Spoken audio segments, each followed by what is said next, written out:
Hello, everybody. Today we're looking at Adoro te Devote, the very famous hymn by Saint Thomas Aquinas. So it is one of the more recent hymns in the Gregorian chant world because it's only, well, the 1200s, so 800 years old. So 800 years old is a young hymn by Gregorian chant standards. Okay, so what does this hymn look like? Here is the hymn. It has 7 verses altogether, but today we're just looking at the first 2 because that gives us plenty of vocabulary to look at. Okay, so get my pen out. So usually we go through the words and then the music. So the words are, you can see some similarities because Pange Lingua was another hymn about the Eucharist written by St. Thomas Aquinas. So there should be some overlap. Here we go. Adoro. Adoro is the first person. Oh, one more person to come in. The first person, singular, indicative active, which you'd probably, okay, but it means I adore. So adoro is I adore. Adoras would mean you adore or you adore. Adorat would mean she adores. Adoramus would be we adore. Adoratis would be you guys all adore. And adorant would be they over there adore. Yeah. And you didn't need to know that, did you? Okay, because it's just adoro in here. Te is the, just the part of the. Devote, you can see devote just looks like devoutly. Okay, latens is one of these fancy words, which means hidden. So that's some sort of participle sort of thing. Latens, and it's related to latitas over here, which means thou hidest. So it's another one with those different endings. So extrapolating from latitas, I'd say latito means you hide. So next time you're playing hide and seek and you want to say you hide, you say latito. And yeah, where is someone or other? You can say latitat, he's hiding. And latitamos. Yeah, okay. Anyway, yeah, so latitas is thou hidest. So he's talking to God. Yes, thee. So yeah, it's first, yeah, talking straight to the person. Yeah. Okay, so that's latens and latitas. And deitas is not a verb. This is a noun. So deitas is like the godness. Some hymns translate this word as Godhead. So you might know the famous translation, Godhead here in hiding. So that's the word deitas.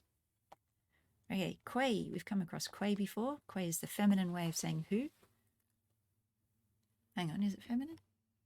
We're talking to a masculine thing. Oh, but deitas would be feminine because all these something itas words are usually feminine. Okay, I'm going over the edges of what I've researched. So I'll go back to where I got up to. And sub, I'm very sure, is under. So, you know, submarine is under the water, under the ocean. Sub, under. His is like one of those hoc words. It just means this or these. Figuris is figures, so shapes can be another word for figures. And vere, oh, vere. We have vere, meaning truly. That's an adverb describing a verb. And down the bottom we have veritatis, which is of truth. And verius, meaning truer. So all different forms of vero being true, or veritas. Veritas would be truth. Yeah. Vero would be a adjective saying true. Yeah, anyway, lots of different endings, all means the same thing, pretty much. Okay. On to the next one. Let's change to red. Red. Tibi. Tibi is another form of thee. So tibi is to thee. You might have remembered when we were talking with da. Da means give. So da tibi, give to thee. Or da miki, give to me. Yeah. Tibi is a cute word. Say is itself, a reflexive sort of pronoun. Oh, core. Is it a heart round core? So core is heart. And meom is describing the heart, saying it's my heart. So to thee, my heart itself. First line is done. Totem is holy. Let's see, there is another word like totem here, but it's not related, so may as well mention it. Okay, down the bottom you see this word tuto. which I was getting confused with to. You can see to and to. To is safely, totum is holy. So you could think total. I haven't figured out a word for to, which means safe. But anyway, sorry, just have to rely on your memory. Subutit is subject, and you can see how they're related. And quia is because. Nice little word. It's sort of related to why. Why because? Okay, we won't worry about that. And we've got te again. We've seen te before. Te is the, way over there. Contemplans. So you see how latens ends with an ns. Contemplans also ends with an ns. So it's another participle sort of thing, as far as I know. So contemplans is contemplating. That should be easy. Totem again. Totem is holy. And deficit. And I've translated that here as it fails. So it's totally deficient. It's unable to do what and it fails. Okay, on to second verse. Okay, we have three things here. Visus is sight, so vision, using your eyes. Tactus, you've seen the tactile things. You know, on the train platform, if you've been to a train station, there are dots on the ground. And they're tactile dots, so you can feel when you get too close to the edge of the platform. Tactus. And gustus. Gustus, if you've think of something. Gustation is a thing for tasting. Yeah, so I think there's gastronomy. No, gastronomy is to do with the stomach. Maybe it's related? Okay, gustus is taste. Yes, because we have to squish up the English. You can see the English is sliding over to the side a little bit. So some people are saying tactus means taste because it begins with a T, but no, they're just offset. Okay, in thee, in te, that makes sense. And fallitor, actually this fallitor looks more like fails. Okay, I won't dwell on it too much, but I've translated that this time as is mistaken. But you can see how failing and being mistaken is related. They're not totally different. Sed is a tiny little word but means but. Good one to know. Auditu is by hearing. Solo, you've all heard of solos being someone singing all by themselves or doing something by themselves. So solo being alone should be easy. And creditor is believed. So it's related to the next word. Credo is I believe. So credo is I believe. Credit would be he believes. And creditor is the passive tense saying he is believed. Does that kind of make sense?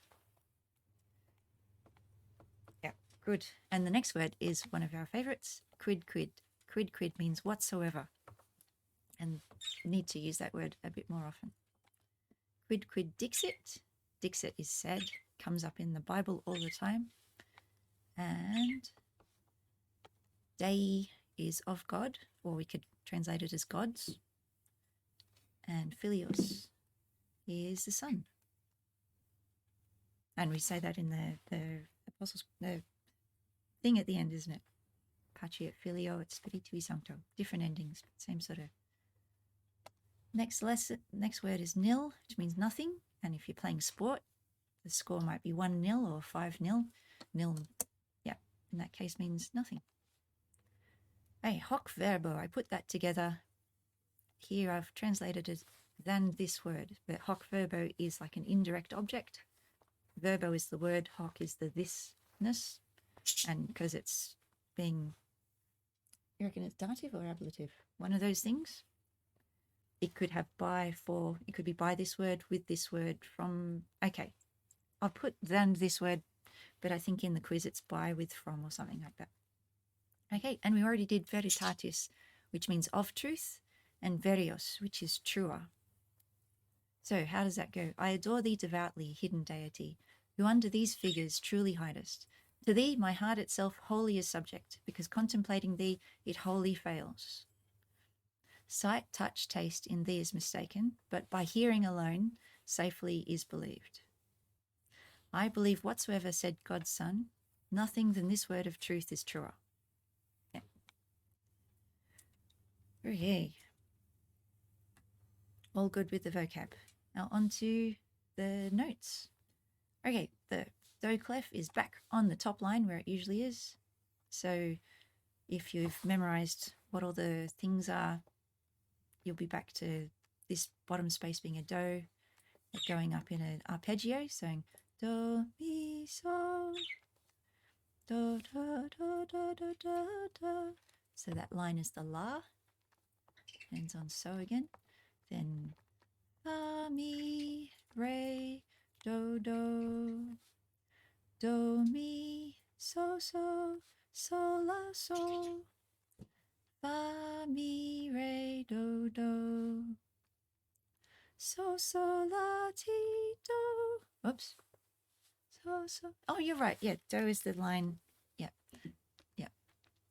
So, la, ti, do, ti, so. Do, ti, so. La, so, fa, mi, re. See, it's almost finished. It's going to finish on the do. Mi, so, fa, mi, re, do, re. Mi, do, re, do. Everyone know this tune already? I think it's one of the more famous ones. Okay. So how about we sing it from the beginning? Adoro te devote latens deitas, que sub his figuris pere latitas, tibi secor meum totum subjicit, quia te contemplans totum deficit. Visus tactus gustus in te fallitur, sed auditus solo tuto creditur. Credo quid dixit Dei filius, nil hoc verbo veritatis verius. Great. Okay. A little mention of the timing for that last bit. There are 2 verses in Adoro te, so mostly this last phrase, quia te contemplans, so let's highlight that. Totum deficit, and it has this quarter bar there to break it up into 2 pieces. But on the last line, it's the same tune. Nil hoc verbo, but there's no quarter bar. Where would the quarter bar would be between here, but because it's in the middle of a word, we don't really want to pause in the middle of the word. So if you're singing this with a choir, watch the director, because they might be aware of this and want you to close up that gap, or they might want you to just observe the rhythm and sing nil hoc verbo veritatis verius. It'll be the choir director. Watch the choir director all the time. Yes, it might feel like you're staring at them, but most choir directors want you to stare at them. Yes. Okay, I think that's all the information. The Blooket is just standard vocab with some solfegey sort of things. There is a solfege. I did put in one question. You had the option to type in the answer instead of multiple choicing the answer, but because it randomly chooses the answers, the questions when we're doing a quiz, I don't know if that's going to turn up. But if you're watching on YouTube, I just noticed the screen's offset on this thing. It should, oh no, don't worry. Okay, don't get distracted. Okay, if you're doing this, you click on the Blooket, you'll have lots of quizzes, so you'll probably come across, the longer you play the Blooket games, the more likely you are to hit all of the questions. Okay, God bless for the people watching the replay, and stay tuned, the people who aren't. Okay.